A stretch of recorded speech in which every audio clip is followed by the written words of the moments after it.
The Black Paintings by Francisco Goya, Part 5. This is Two Old Men, created between 1820 and 1823. This is one of the later black paintings, near the end of his life when he turned deeply introspective and unsettling. At first glance, it looks simple. An old man leaning on a staff, and another figure whispering or screaming behind him. Goya is rarely literal, and this will be interpreted as psychological. A confrontation with aging versus death. The central figure is eyes closed or shadowed, has a long beard, and is holding a staff. He has a slumped posture, and he's putting a lot of his weight onto that staff. He feels a little withdrawn from the world, almost like he's already halfway gone. The staff would represent fragility, but also endurance. The staff, the robe, and the satchel would normally represent a traveler, a pilgrim, or a religious figure. In traditional imagery, a satchel holds basic necessities, and it symbolizes a journey, often a spiritual journey. This could be his final journey.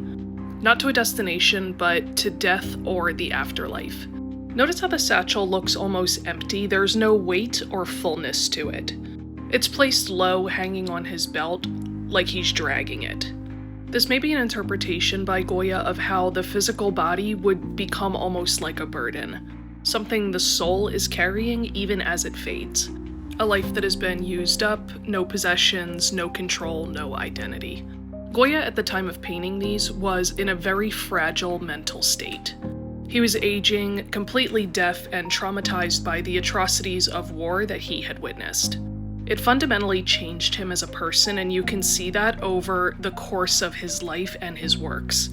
Behind him, though, is something else entirely. A bit of a grotesque face, either whispering or screaming, I can't tell which.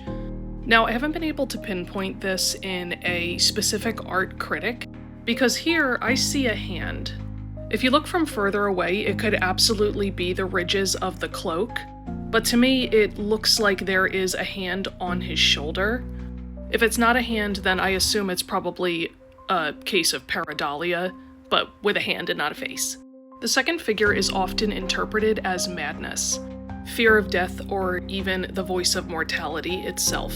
As in, death isn't quiet, it's loud, invasive, and impossible to ignore. Even more so for Goya because now he is completely deaf. So he creates a powerful contrast here. The front figure is silence and reservation. The back figure is chaos and intrusion. Goya may be showing how one part of him is accepting of the end, and the other part is screaming against it. A split self. One of the most compelling readings that I found was that this is not two people. This is one person split into two. Not a self-portrait, but a visual representation of what is going on in his mind at that time. The front is the physical body, exhausted, fading, accepting, and the second figure would be his inner self unraveling. What's happening internally while the outer body stays still. This was his private fear made visible. That's the terrifying thing about this painting is he doesn't resist, he doesn't react to the figure behind him. Either he doesn't hear it or it's become normalized. And we know he can't hear it. This is his looming mentality come to life. His body is ready to let go, but his mind will not let him.